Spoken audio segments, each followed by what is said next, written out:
البته من در مورد مسائل لیبی نگرانم. در لیبی سیاست غرب سیاست بسیار رذیلانه و موذیانه است. اینا از قیام مردم سوء استفاده کردن.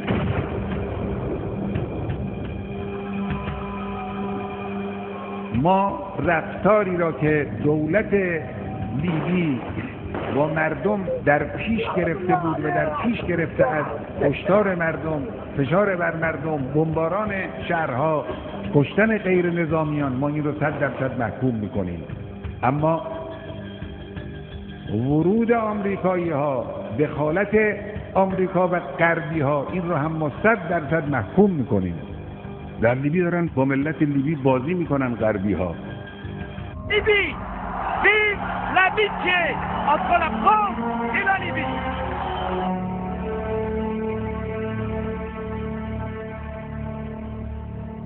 کشوری در نزدیکی اروپا، 1 ساعت راه تا قلب اروپا و سرشار از نفت، نمیخوان در اونجا یه حکومت مردمی، اونم مردمی که مسلمانن، سر کار بیاد.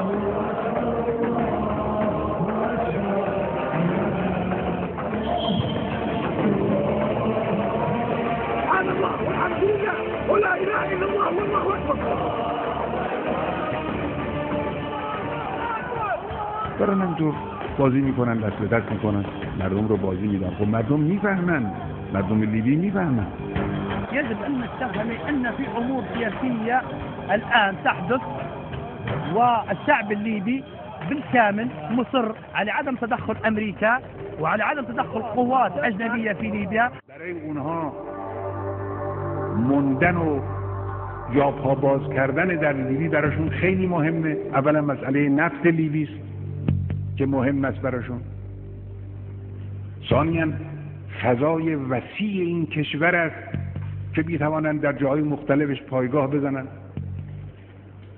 ثالثاً اشراف بر کشور مصر و کشور تونس، 2 تا کشور انقلابی، در شرق لیبی مصر، در غرب لیبی تونس، علاوه بر این که اون وقت بر سودان و بر الجزایر و بر همه کشورهای این منطقه میتوانند از اونجا مسلط باشن. میخوان اونجا جاپا محکم کنن، میخوان زیر ساختای این کشور رو ویران کنن تا بعد باز یک وسیله‌ای باشه اگر راههای دیگر ممکن نشد از این طریق خودشون رو در کشور در لیبی تثبیت کنن. الان دارن زیر ساختار رو ویران میکنن به اسم حمایت از مردم. جاده ها ویران میشه، پالایشگاه ها ویران میشه، مختصر کارخانجاتی که دارن ویران میشه. باید اینا ساخته بشه. مردم لیبی خودشون این توانایی رو ندارن، اینا میان به بهانه ساختن اونجا. من نگرانم از مسئله لیبی.